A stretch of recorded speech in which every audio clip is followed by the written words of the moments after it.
Subsídios. Lições Bíblicas Adultos. Meus irmãos, a paz do Senhor. Estamos de volta para mais um subsídio da Escola Bíblica Dominical. E nesse nós vamos falar sobre o tema Perseverando na Fé. É a lição de número 4, de 28 de outubro de 2018. Nós estamos no quarto trimestre de 2018, portanto, o último trimestre. E nesse último trimestre estamos tendo a oportunidade de aprender sobre as parábolas de Jesus. Parábolas são histórias reais ou imaginárias, pode ser um conto, com a finalidade de esclarecer verdades espirituais. As parábolas, como nós já vimos, muitas delas estão acompanhadas de símile, que é uma figura de linguagem, que torna bem viva a expressão de uma realidade.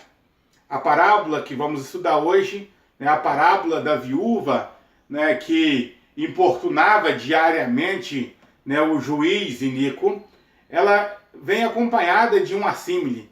O reino de Deus é semelhante.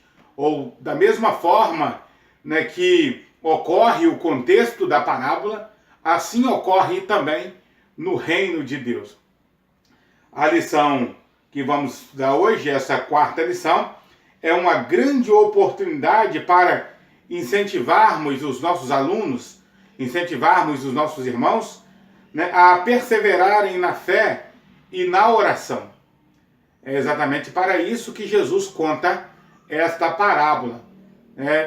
A Bíblia já começa dizendo, em Lucas, no capítulo 18, e contou-lhes uma parábola sobre o dever de orar sempre e nunca desfalecer. A perseverança é a mola impulsora ou o motor que impulsiona a vida cristã. Sem perseverança, certamente não há cristianismo. Pois bem, antes de falarmos sobre a nossa lição, sobre os pontos da nossa lição, eu gostaria de agradecer a você que já se inscreveu aí no canal Mensagem de Fé e Esperança.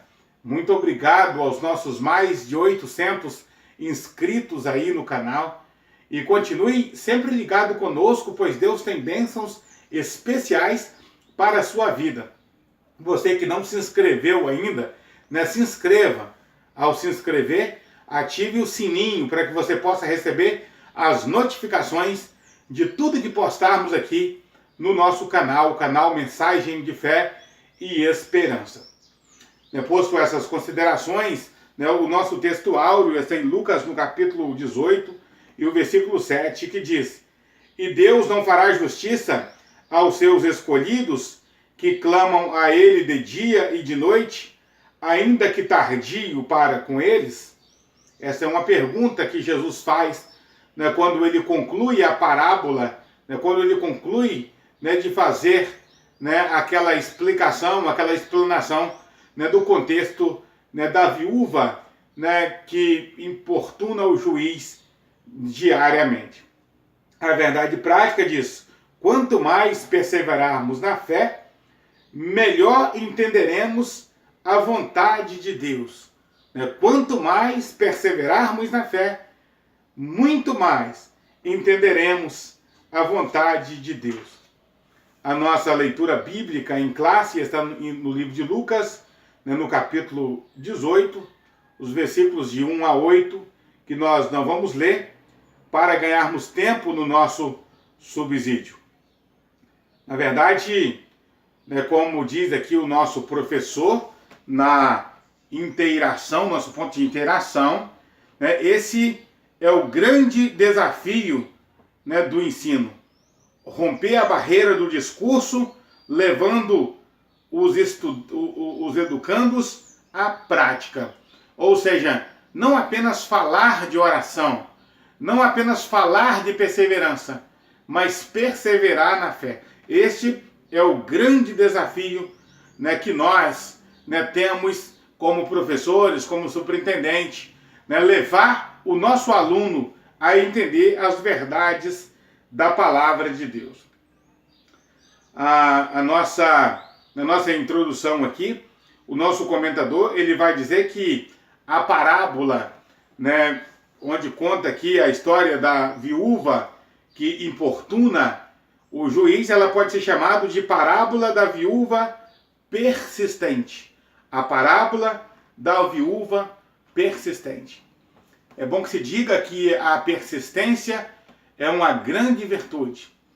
Há de se dizer que muitas pessoas, por falta de perseverança, né, por falta de persistência, perderam grandes bênçãos, perderam grandes privilégios por falta, né, de persistência. Nosso primeiro ponto aí, interpretando a parábola do juiz iníquo. Interpretando a parábola do juiz iníquo. Primeiro item, uma parábola difícil. Tanto é que essa parábola, ela é uma parábola de difícil entendimento, né, que muitas pessoas fizeram interpretações equivocadas, né, sobre a bondade, o amor e a justiça de Deus. Não conseguiram entender que ao tomar um juiz iníquo, né, não conseguiram entender que ao tomar um juiz iníquo, né, como comparação, ele estava se utilizando de uma natureza contrária, né, para falar da sua natureza. Né, Jesus ele se utiliza, né, de uma situação contrária para falar da sua natureza. Enquanto a natureza do juiz era de iniquidade, a sua natureza era de bondade. Enquanto a natureza do juiz era de fazer as viúvas, né, do seu contexto sofrer, a natureza de Jesus é de atender não só as viúvas, mas todos aqueles que lhe clamam noite e dia. Enquanto a natureza do juiz era de enriquecimento ilícito, a natureza de Jesus é uma natureza de bondade, né, de dar pão a quem pede, né, de abençoar a quem lhe pede, de abrir a porta a quem bate desesperadamente na porta. Então, nessa parábola, nós temos algumas situações que são fundamentais. Né? Primeiro, a parábola ela se fundamenta na perseverança. Né? Jesus, né, ensina, né, à luz desse contexto do juiz iníquo, que o crente precisa ser perseverante. Ainda que Jesus não lhe atenda no momento que ele quer, no momento que ele pede, um certo momento, em uma certa circunstância, ele continuando a orar, a resposta virá. Deus não nos deixará, né, sem resposta, se perseverarmos na oração. A segunda grande coisa que se fundamenta a parábola é no discernimento. Né? Discernir, né, a vontade de Deus, que é totalmente, né, diferente da vontade, né, de um juiz iníquo. Enquanto o juiz iníquo não tem vontade nenhuma, né, de atender a pessoa que lhe clama, a sua vontade, o seu desejo está baseado no dinheiro, na sua própria ganância. A vontade do Senhor é atender todos aqueles que lhe clamam dia e noite. Uma terceira coisa, um terceiro fundamento, né, dessa parábola é que essa parábola ela se fundamenta na defesa graciosa de Deus aos seus escolhidos. Deus defende aqueles que lhe clamam. Deus se coloca como defensor daqueles que dele necessita, daqueles que clamam a ele insistentemente. E essa parábola também, ela se fundamenta no questionamento da fé nos últimos tempos. Quando voltar o Senhor Jesus, porventura achará fé na terra? Né? Quando, né, o Filho do Homem voltar, achará fé na terra? São fundamentos dessa parábola. Perseverança, discernimento, defesa graciosa, né, de Deus aos que lhe clamam e o questionamento, né, sobre a fé nos últimos tempos. Portanto, mesmo que a parábola aparentemente seja de difícil interpretação, quando lemos de forma cuidadosa, verificaremos que essa parábola ela não se mostra tão difícil, né, como poderia parecer, se não atentarmos, né, de maneira descuidada. Né? Olhando para a parábola de maneira cuidadosa, observaremos que não é tão difícil entender o seu conteúdo. O segundo item aí fala sobre o juiz, né? E o nosso comentador diz que, pelo que tudo indica, havia dois tipos de juízes, ou dois tipos de magistrados, né, nos tempos em que essa parábola foi escrita. O juiz, né, judaico, os tribunais judaicos e os tribunais gentílicos. Pelo que mostra, né, o texto, então, esta mulher, ela procura exatamente um tribuno gentílico, porque esse juiz, ele diz, ainda que não temo a Deus e nem respeito os homens. Se fosse em um tribunal judaico, certamente o magistrado diria, eu temo a Deus, mas não respeito os homens. Poderia ser assim. Como tudo indica que essa mulher está buscando um tribunal gentílico, um tribunal descomprometido com a lei mosaica, esse tribuno, esse magistrado diz, eu não temo a Deus e nem respeito os homens. A situação era uma situação, então, calamitosa. Como é que Jesus se compara a um juiz iníquo? Ele se compara a um juiz iníquo exatamente em uma situação contrária. Enquanto o juiz iníquo não quer ajudar, enquanto o juiz iníquo não quer resolver o problema da mulher, da viúva, Jesus diz que está atento às nossas orações. E mesmo que pareça tardio, ele está atento às nossas orações.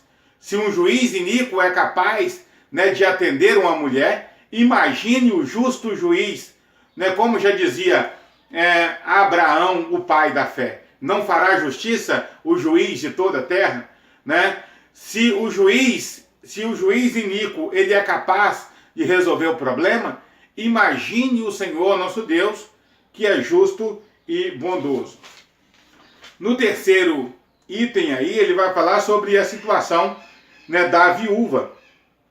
A viuvez era uma situação normal, né, para o tempo judaico, mais especificamente, quando foi escrito essa parábola.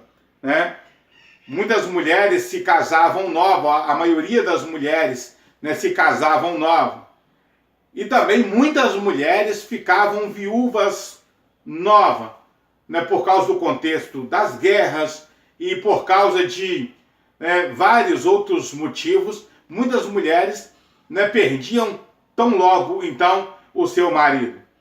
Né? Uma mulher que perdia o seu marido, ela poderia optar, né, por duas coisas. Número um, perder o dote, né, que a família do rapaz havia, né, dado, né, e ela voltaria então para casa, ou continuar na casa, né, do falecido, da família do falecido, mas em uma situação degradante, né, quase que servil, uma situação totalmente deplorável. E em casos em que uma mulher, né, ela precisasse, né, de entrar nos tribunais, né, se ela fosse uma viúva pobre, não tivesse dinheiro, né, para pagar, né, aos juízes, ela teria que implorar, né, implorar pela honestidade, né, implorar pela justiça daquele tribuno, que quase sempre não condizia com a sua toga, né, quase sempre era o contrário. Os juízes quase sempre eram corruptos e corruptores. Esta mulher, ela é um caso interessante, como nós vamos ver aqui no quarto item, que esta mulher, ela não procura advogado, ela mesma vai ao juiz. Vai um dia, vai dois, vai três, quantas vezes necessita ir, e ela diz: Senhor juiz, resolve o meu problema. Qual era o problema dessa mulher? A Bíblia não fala. Qual era a demanda dessa mulher? A Bíblia não fala. Se era uma herança que ela haveria de haver, que ela teria para receber, algum dinheiro, alguma propriedade, alguma casa, algum bem, a Bíblia não diz. O que a Bíblia diz, claro, é que o juiz não queria resolver o problema da mulher. Mas quando ele se vê acuado, quando ele se vê apertado, ele então resolve dar um fim naquela situação. Observa-se a palavra que ele usa. Como essa viúva me molesta. Essa mulher o importunava diariamente para que ele resolvesse o seu problema. Uma mulher que não tinha advogado, mas uma mulher que tinha fé. Ela sabia que um dia esse juiz haveria de resolver o seu problema. No segundo ponto, nós vamos falar aqui sobre a bondade de um Deus justo. Agora já para contraditar ou para contrapor, né, tudo aquilo, né, que ocorre com o injusto juiz. Enquanto o injusto juiz, ele é mau, o seu coração é mau. Enquanto o seu coração está cheio de maldade, o justo juiz, o seu coração está cheio de bondade. O primeiro item aí vai dizer: Deus é bom. Né? A bondade de Deus faz com que ele ouça aos seus servos. A bondade de Deus faz com que ele nos ouve. Né? Mesmo sendo mau, mesmo sendo perverso, o juiz iníquo teve que ouvir a prece, teve que ouvir o caso da pobre viúva. Agora imagine Deus, que é repleto de bondade. Deus é bom, Deus é maravilhoso, porque o seu caráter é de bondade, o seu caráter é de justiça e de amor. No segundo item, né, Deus é justo. Né? Além da bondade do Pai, o crente sabe que ele é justo. Uma vez mais, é necessário recordar que a parábola não deve ser tomada ao nível dos detalhes, pois esses não são os mais importantes. O juiz da nossa parábola é iníquo e injusto. Deus, a quem servimos, por outro lado, é justo. Nisso consiste o elemento do contraste da parábola. É o que nós vemos falando, né, ao longo da nossa discussão. A parábola ela é colocada exatamente, né, em uma situação de contrariedade, uma situação oposta. Né? Ele se coloca em comparação ao juiz iníquo, não para dizer que ele tem as qualidades do juiz iníquo, mas para dizer que as suas qualidades são exatamente o contrário das qualidades do juiz iníquo. E o terceiro e último item aqui desse segundo ponto vai dizer que Deus assume a nossa causa.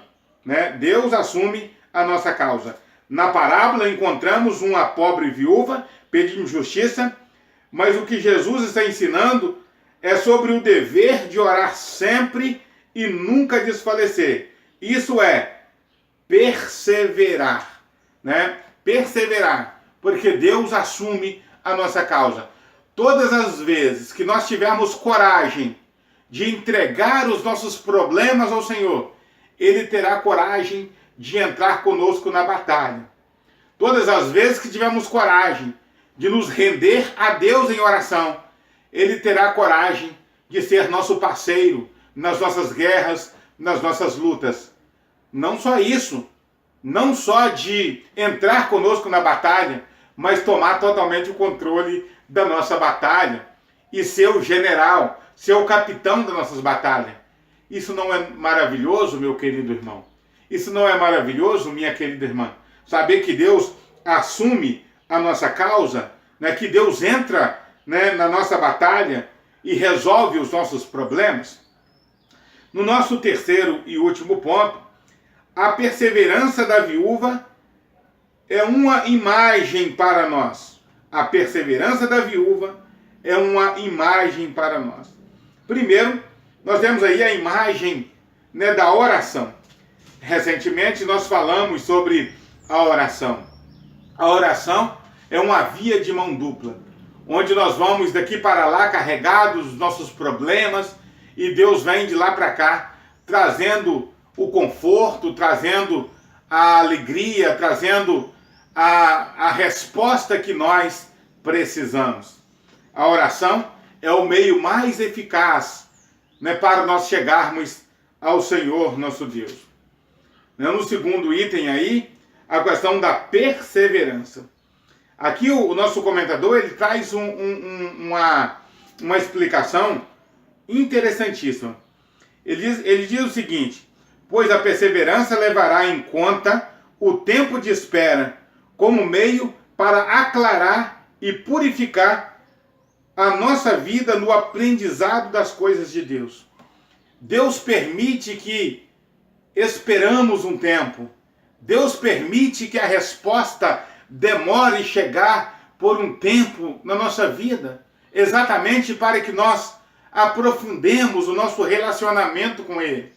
Quando Deus nos coloca no cantinho do silêncio, não é por falta de bondade, não é por iniquidade, como no caso do juiz iníquo. Não, é porque Ele quer que nós nos aprofundemos no relacionamento com Ele. É porque Ele quer que nós nos estreitemos em relacionamento com Ele. Isso é maravilhoso, né? Isso é interessante. Isso mostra que Deus ele tem o interesse real, né, de relacionar conosco. E por fim ele vai falar aí sobre a fé, né, uma outra imagem, né, dessa mulher, dessa viúva. Né, a primeira imagem, né, que ela traz para nós é a imagem da oração. A segunda imagem é a imagem da perseverança. E por fim, a imagem da fé. Uma mulher destemida, que acreditava que mesmo sem ter um advogado, mesmo sem ter recurso para pagar os honorários jurídicos, ela seria atendida. É assim que precisa ser a nossa vida. Viver uma vida de fé. Né? O escritor aos Hebreus diz que sem fé é impossível agradar a Deus. Também diz que a fé é a prova das coisas que não se veem. A fé é a prova das coisas que não se veem. Né? Pela fé foi que os homens de Deus alcançaram a promessa. Né? Pela fé, Noé construiu uma arca. Pela fé, Abraão saiu, né, da sua terra sem saber para onde ia. Pela fé, Moisés, né, desprezou as glórias do Egito para sofrer com seu povo. Pela fé, todos os arautos do Senhor Jesus, os arautos do Senhor no Antigo Testamento, alcançaram vitória, né? Morreram crendo na promessa, né, que eles não alcançaram, mas que nós alcançamos. Eles não viram a promessa se cumprir, mas nós estamos vendo. Pela fé. Né? A fé é a mola que move a nossa vida espiritual. A fé é o combustível espiritual, né, do cristão. E sem fé é impossível agradar a Deus. Aqui diz o comentador, essa fé é aquela que em meio às dificuldades e às perseguições transforma-se em fidelidade e coragem para testemunhar diante dos homens. Né? A fé que propõe, né, a palavra do Senhor aqui, porventura achará fé na terra, é a capacidade de testemunhar do Senhor Jesus, mesmo em meio às perseguições. É fato, né, que nesses tempos finais, nos momentos finais da igreja, as coisas apertarão um pouco. As coisas, né, ficarão um pouco mais difíceis. Né, já estão complicadas. Muitos países, né, cristãos morrem diariamente por causa da fé. Mas é fato que as coisas vão apertar um pouco mais. É o chamado princípio de dores. Mas aqueles que aprenderam com Jesus a viver a fé, jamais negarão a fé. Né? Jamais negarão a fé. É por isso que o Senhor Jesus pergunta, porventura achará fé na terra? Você vai continuar crendo quando a perseguição vier? Você vai continuar testemunhando de Jesus quando a perseguição chegar? Que Deus nos ajude, para que eu e você, tal qual essa pobre viúva, a viúva persistente, possamos persistir na fé, mesmo que seja contrária a tudo que nós cremos e a tudo que nós pensamos. Mesmo que as coisas dificultem um pouco mais, precisamos manter a nossa fé, focar a nossa fé no Senhor Jesus, sabendo que Ele ouvirá as nossas orações e Ele virá nos resgatar, nos abençoar e, enfim, levar-nos para os céus. Que Deus em Cristo continue nos abençoando. Até um próximo vídeo, se Deus quiser. Se você gostou desse vídeo, deixa o seu like e também comente sobre ele. Se você gostou do conteúdo, se inscreva em nosso canal. Você também pode ver outros vídeos que aparecem aí na sua tela. Que Deus abençoe você.